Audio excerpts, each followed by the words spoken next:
Mums liels notikums futbolā. Tikai šodien vēl tās emocijas nāk atpakaļ, jo sezona pirms 3 nedēļām beidzās, un tad bijām pilnīgi tukši, jo 2 gadu laikā izdarījām ļoti lielu darbiņu. Principā esam pēc 8 gadiem atgriežušies pirmajā līgā. 80 vispār komanda konkurencē esam 2 gados tikuši 20. kā labāko. Tā kā jā, paldies visiem. Noteikti pirmām kārtām spēlētājiem par izturību, par paklausību, noteikti Dzirkstītei un sporta centram par mūsu lielisko ātro sadarbību labo un mūsu fundamentam Ogres domē, kas mums to pamatu iedeva šajā sezonā un varējām tik augstu tikt.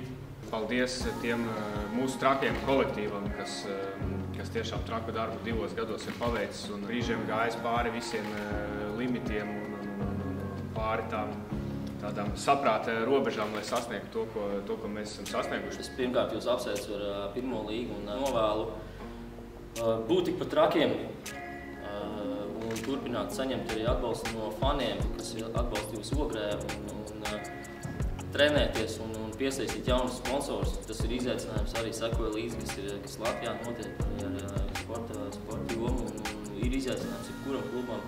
Un man prieks, ka Ogres pašvaldība ir atbalstījusi līdz šim un atbalstīs arī turpmāk. Šāds sadarbības modelis kā līdz šim ir tieši tas, ko es jau daudzus gadus futbolā gaidīju un sagaidīju. Un paldies jums par to. Un arī pagājušajā gadā, kad mēs tikāmies līdzīgā pasākumā, tad teicu paldies gan jums, gan Futbola federācijai. Prieks sadarboties un prieks redzēt to izaugsmi.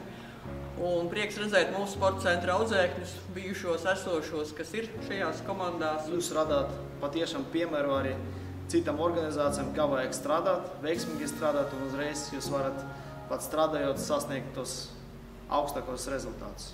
Ogre vienmēr bija futbola pilsētā, tagad jūs pierādījāt arī, ka tā arī bija, ir un būs.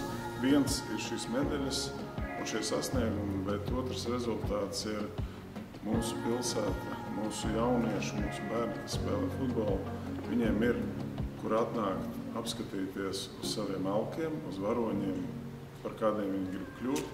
Protams, ka droši vien no tā lielā bērnu pulka ne visi nonāks profesionālajās komandās, bet viņi izaugs par fiziski spēcīgiem, morāli atbildīgiem un labiem cilvēkiem, tā skaitā arī lokāli patriotiem.